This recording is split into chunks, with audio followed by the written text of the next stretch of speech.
mi pui te kan au phung hian kan om na huna khong in lo dingila a thome tin tumkau kan nei rem sang te ni phei chuan lek kang thawila a thome anei lo kan om ani pon kan ban tal lo parila chu tiang chuan ne na kan puang don ania kilowa don ang o tin amalama ka tele anung lama ron zui ke chuan Hosana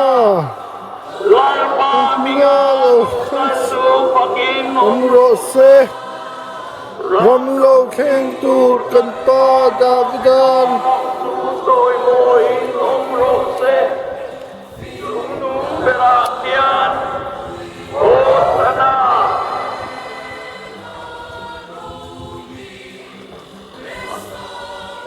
kan thăm lâu đều in là ngã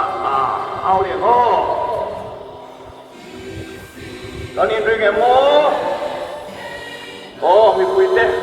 kan in ring to kan dim dak kia le lo ao le do nang tin amalama ka bele atung lama rot zui ke tuan Hosana lalpa mingalo kalsu pakin nom ro se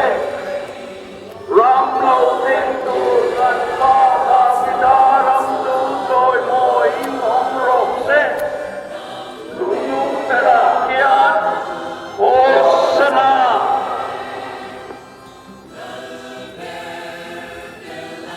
na oi khatsia kanau le mo angin ringe mo le rem chung mi pui te kan rem chan dan angin tan om huna ilo ding liang tin amalama ka dele anung lama ron sui ke chuan Hosana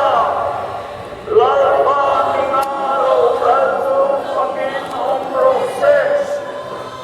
ram lo ten tu kan pa da vidaram tu soy moi om ro se nung bera kian Hosana